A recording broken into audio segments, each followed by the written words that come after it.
मित्रांनो, लपंडाव या मालिकेच्या आजच्या भागात आपण पाहणार आहोत की सखी तेजस्विनीला तिच्या खऱ्या रूपात रंगे हात पकडणार आहे. हो मित्रांनो, आता हे सगळं कसं काय झालं आणि सखी काय रिॲक्ट करेल हे जाणून घेण्यासाठी आपला आजचा व्हिडिओ शेवटपर्यंत नक्की पहा. तर मित्रांनो, आज आहे 5 ऑगस्ट आणि खूप काही दाखवले त्यांनी आजच्या भागात.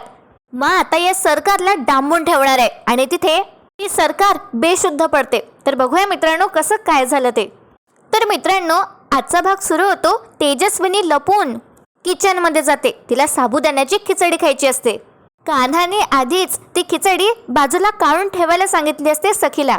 हे आता तेजस्विनीला माहिती असतं, त्यामुळे ती लपूनच किचन मध्ये जाते आणि फ्रीज मध्ये ठेवलेली साबुदाण्याची खिचडी ती बाहेर काढते.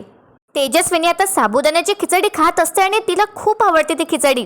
तेजस्विनी स्वतःला म्हणते, ती चव अगदी मी बनवायची तशीच बनवली आहे खिचडी. सखी, साबुदाण्याची खिचडी जमली तुला. तुला वडिलांचं प्रेम मिळालं नाही, आईचा सहवास मिळाला नाही, पण तरीही आमच्या पावलांवर पाऊल ठेवून तू चालतेस. खूप छान झाली आहे खिचडी. असं म्हणत तेजस्विनी आता खिचडी खात असते आणि तिथे आता मीनाक्षी येते आणि ती लपूनच सगळं बघत असते. ती स्वतःला तिच्या मनात म्हणते, सरकार इतक्या रात्री लपून काय खातेय. तर मीनाक्षी आता तिथेच वाट बघत बसली असते आणि त्यानंतर तेजस्विनीची खिचडी खाऊन झाली असते आणि ती हात वगैरे जोडते. आपण जेवण झाल्यावर काही लोक हात जोडतात, अगदी तसंच. आणि मग तेजस्विनी तिथून निघून जाते आणि त्यानंतर मीनाक्षी आता आतमध्ये येते किचनच्या आणि ती चेक करते की तेजस्विनीने काय खाल्लंय आणि तिला माहिती पडतं. त्यानंतर मीनाक्षी स्वतःला म्हणते, बाप रे, सरकारने आणि साबुदाण्याची खिचडी खाल्ली. वाटी पण आता थंडच आहे, म्हणजे चक्क फ्रीज मधली खिचडी सरकारने खाल्ली. सकाळी तर किती काही बोलली, तिने किती नावं ठेवली होती. आणि मित्रांनो, मीनाक्षीला आठवतं की कोणाला डाऊट येऊ नये म्हणून तेजस्विनीने चक्क म्हटलं होतं की ही खिचडी तुम्हीच खा. आता मीनाक्षीचा पूर्ण गोंधळ उडाला असतो आणि मीनाक्षी जाऊन हे सखीला सांगणार आहे. त्याआधी आता बघा मित्रांनो काय होतं. इथे आता सीन शिफ्ट होतो आणि या मनस्विनीचा प्लॅन तिला पूर्ण करायचा असतो, मला डांबून ठेवायचा.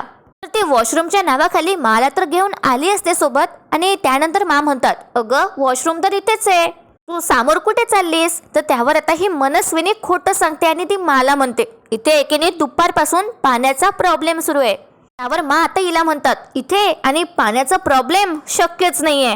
जरा विचित्र नाही का वाटत. त्यावर आता मनस्विनी म्हणते, हो हो वाटतंय ना, पण काय ना, आपल्या सगळ्याच गोष्टी मनासारख्या नाही घडत. सो जाऊया का. आता माच्या बरोबर लक्षात येतं की हिच्या डोक्यात काय सुरू आहे ते. मा म्हणतात, हो चल. आता मा समोर चालत असतात हळूहळू आणि मनस्विनी विचित्र नजरेने माकडे बघते आणि ती पण माच्या हळूहळूशी मागे चालत असते. एकदम रागाने ती माकडे बघत असते. तर बघा मित्रांनो काय होतं. आता ती जी अडगडीची खोली असते तिथे आता मा थांबतात आणि आतमध्ये पाहू लागतात. तर ही मनस्विनी बरोबर चान्स बघते आणि ती मला धक्का देणारच असते, पण मा बरोबर टाइमवर मनस्विनीचा हात धरते आणि तिलाच त्या खोलीमध्ये धक्का देते आणि पटकन बाहेरून कडी लावून घेते. आणि ही मनस्विनी ती तर आतमध्येच राहते आणि मा आता मनस्विनीला धक्का देताना तिच्या हातचा फोन हिसकावून घेतात. आता या मनस्विनीच्या काही लक्षातच येत नाही आणि ती दार उघडण्याचा प्रयत्न करते. दार वगैरे ठोठावते आणि म्हणते, दार उघडा उघडा पटकन. तर त्यावर आता मा बाहेरून म्हणतात, तुला काय वाटलं ग, तू मला डांबून ठेवशील. अगं तू सरकार असलीस ना तरी मी राजलक्ष्मी आहे. तर परत परत आता ही सरकार म्हणते, दार उघडा. मी म्हणते ना उघडा दार. त्यावर आता माईला डायरेक्ट म्हणतात की नाही उघडणार. अगं तुला इथे डांबून ठेवायचा प्लॅन कबीरचा होता. हे ऐकून आता मनस्विनीला झटकाच लागतो आणि आपल्याला फ्लॅशबॅक दाखवलं जातं की जेव्हा कान्हाने मला फोन केला होता तेव्हा त्याने मला हा प्लॅन आधीच सांगितला होता की बँगलोरला मीटिंग आहे, तिथे सेमिनारला तुम्हाला जायचंय. तिथे ती मनस्विनी सुद्धा असणार आहे आणि जसा सेमिनार संपेल तसंच मनस्विनीला पकडून एखाद्या अडगडीच्या खोलीत तुम्हाला तिला डांबून ठेवायचंय. इतकी वर्ष तिने जे केलं ना, आपल्याला आता तिच्यासोबत तेच करायचंय. इतके वर्ष तिने खऱ्या तेजस्विनी कामतला डांबून ठेवलं होतं आणि स्वतः तेजस्विनी कामत बनून वावरली. आता खरी मनस्विनी अडकेल आणि कामत घरावर राज्य करतील खऱ्या तेजस्विनी कामत, कामत घराच्या खऱ्या मालकीन, तेही मनस्विनीच्या रूपात. आता मला हे सगळं आठवतं आणि आता प्रेझेंटमध्ये मनस्विनी विचारते आणि मला म्हणते, मला डांबून ठेवण्याचा प्लॅन केला होता का आणि कधी. तर मनस्विनी ओरडायला लागते. तर मा म्हणतात, अगं आहे काही सिक्रेट्स आमच्या दोघांचे, आमचा लपंडाव आम्ही तुला का सांगायचा. आता ही जी मनस्विनी आहे ती आपल्या लायकीवर येते आणि मला म्हणते, ए म्हातारे दार उघड. आणि मा पण तिला म्हणतात, आधीच ना आता तुझ्या लायकीवर नाही उघडणार, जा. तू कितीही ओरड, इथे कोणीच येणार नाहीये. आणि उद्या तर इंडस्ट्रियल व्हिजिट आहे, त्यामुळे इथे कोणीच फिरकणार नाही. आता मनस्विनी घाबरायला लागते आणि ती परत परत दार ठोठावते आणि म्हणते, दार उघड. ए म्हातारे लिसन यू, तुझा फोन आहे माझ्याकडे, आत्ताच्या आत्ता फोन करून मी पोलिसांना बोलावू शकते, कळलं का. थांबच आता. तर मा बाहेरून म्हणतात, हा हा बोलाव बोलाव. आणि काय होतं बघा, मनस्विनी माचा फोन बाहेर काढते तिच्या पर्समधून. बाहेरून आता मा म्हणतात, अगं फोन करायला आधी तुला माझा पासवर्ड तर माहिती पाहिजे ना. एक काम कर, तू तुझा पासवर्ड सांग ना. तर आपली आधी तर ही मनस्विनी म्हणते, माय पासवर्ड, माय फूट. तर मा आता हिला चिडवतात आणि म्हणतात, ठीक आहे चालले मग मी. तर आता मनस्विनी घाबरते. तिला वाटत असतं की पासवर्ड सांगितल्यावर मा दार उघडणार, पण तसं होत नाही. तर बघा काय होतं, मनस्विनी आता म्हणते, थांब ए म्हातारे सांगते तुला पासवर्ड. ही मनस्विनी बरोबर रस्त्यावर येते आणि तिचं पासवर्ड सांगून टाकते मला. मग आता या मनस्विनीचा फोन अनलॉक करतात आणि मग कान्हाला फोन करतात. कान्हा आता हॉलमध्ये असतो. कान्हा म्हणतो, मनस्विनीचा फोन मला, पण तो आता फोन रिसीव्ह करून बघतो. कान्हा म्हणतो, हॅलो. तर तिकडनं आता मा बोलतात, मी बोलतीये. तर माचा आवाज ऐकून कान्हाला खूपच आनंद होतो. कान्हा म्हणतो, मा तुम्ही मनस्विनीच्या फोनवरून बोलताय, याचा अर्थ आपला प्लॅन सक्सेस झालाय. त्यावर मा म्हणतात, हो तिचा फोन आता माझ्या ताब्यात आहे, मी तिला डांबून ठेवलंय. आता या मनस्विनीचं सुरूच असतं, ए म्हातारे दार उघड. ती परत परत असं म्हणत असते. पण आता कान्हाची खूप इच्छा होते आतून. कान्हा म्हणतो, मा प्लीज एकदा एकीने फोन स्पीकरवर टाका. मा तसंच करतात. मा आता फोन स्पीकरवर टाकतात. तर आता ही मनस्विनी म्हणत असते, मी तुम्हाला नाही सोडणार, तुलाही सोडणार नाही आणि तुझ्या त्या नातवाला त्या कबीरलाही सोडणार नाही, मला इथून बाहेर काढ. तर आतून आता कान्हा म्हणतो, हॅलो माईक टेस्टिंग 1 2 3. काय ग काय झालं मनस्विनी, कसं वाटतंय सगळ्या जगापासून असं अलिप्त होऊन. लोकांना 12-12 वर्ष तू कोंडून ठेवतेस ना, आता तू तिथे सडशील. हे ऐकून आता मनस्विनी अजूनच तडफडते आणि दार उघडण्याचा प्रयत्न करते. त्यानंतर कान्हा आता माला म्हणतो, मा थँक्यू सो मच, आपलं काम झालंय. आता फोन ठेवून देतात. त्यानंतर तिथून ते निघून जातात त्यांच्या रूममध्ये. तर मनस्विनीला चालण्याचा आवाज येतो आणि ती आणखीच घाबरते. त्या कान्हाने आणि माने हिच्यासोबत खूप छान केले. सखीच्या आईसोबत म्हणजे तेजस्विनी सोबत हिने असंच केलं होतं. आता ही मनस्विनी आतमध्येच हेल्प हेल्प असं करून ओरडायला लागते. ती त्यानंतर माचा फोन फेकून देते आणि फोडून टाकते आणि आतमधलं सगळं फाईल्स ते सुद्धा ते फेकून टाकते आणि आरडाओरडा करून ती डोक्यावरती हात ठेवते. तर मित्रांनो बघा, इथे आता सीन शिफ्ट होतो. सखी आता तिच्या रूममध्ये असते आणि ती झोपण्याचा प्रयत्न करत असते. ती आता एकटीच असते आणि तिच्या रूमचं दार उघडं असतं. तर तिथे आता खरी तेजस्विनी येते आणि ती सखीकडे बघायला लागते. तर सखी आता तिचं कड पलटतच असते राहू राहू. हे आता तेजस्विनीच्या लक्षात येतं. तेजस्विनी स्वतःला म्हणते, सखीला झोप येत नाहीये, ती चुडबुड करतेय. जी चुडबुड करायची सवय अजून गेली नाहीये वाटतं.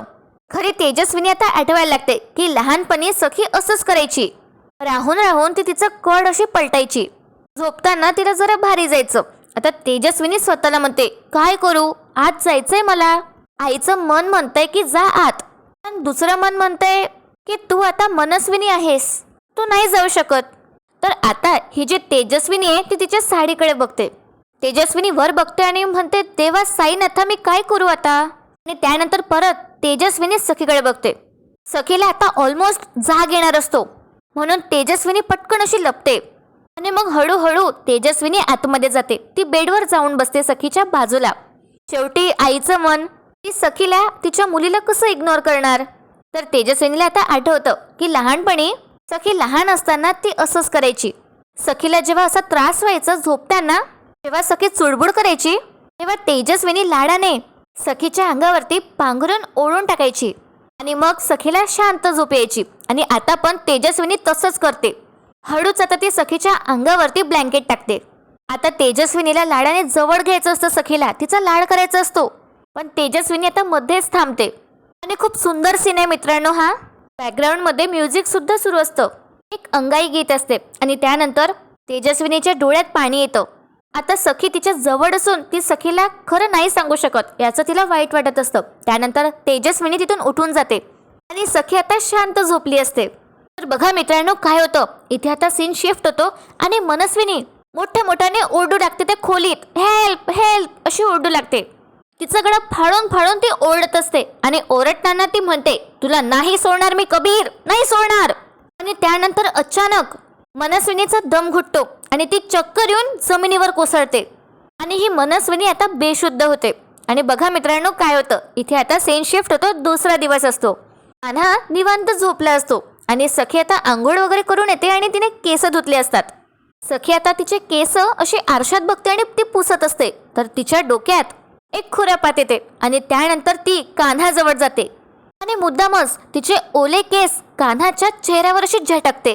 त्यामुळे काय होतं, कान्हाची झोप उघडते. तो आता सखीकडे बघतो आणि त्यानंतर सखीला स्वतःकडे खेचून घेतो आणि त्यानंतर रोमॅन्टिक असं बॅकग्राऊंड म्युझिक सुरू असतं.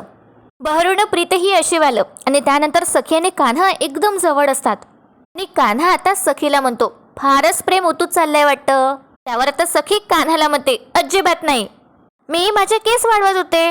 कान्हा म्हणतो, अच्छा मग मला सांगायचं होतं, मी मदत केली असती. आता सखीला काही समजत नाही. त्यामुळे कान्हा काय करतो, तो उठून बसतो. काही केस हातात घेतो तो सखीचे आणि त्यावर अशी फुंकर मारू लागतो. आता सखी आणि कान्हाचा संसार बहरताना आपल्याला आणखी पाहायला मिळणार आहे पुढच्या एपिसोड्समध्ये. त्याचबरोबर ही मनस्विनी बेशुद्ध येऊन पडली आहे. तर काय होईल उद्याच्या भागात जाणून घेण्यासाठी उद्याचा भाग नक्की पहा. आजचा भाग तर इथे संपतो, पण उद्याच्या भागात आपण हे पाहणार आहोत की मीनाक्षी सखीला येऊन सगळं सांगते की तिने तेजस्विनीला खिचडी खाताना पाहिलं होतं. तिथे आता कान्हा पण असतो. मीनाक्षी सखीला डायरेक्ट म्हणते, घरात जी बाई आहे ती नक्की मनस्विनीच आहे ना. त्यानंतर सखी असं ठरवते की तिला मनस्विनीला रंगे हात पकडायचे आणि त्यानंतर तेजस्विनी तिच्या खऱ्या रूपात असते.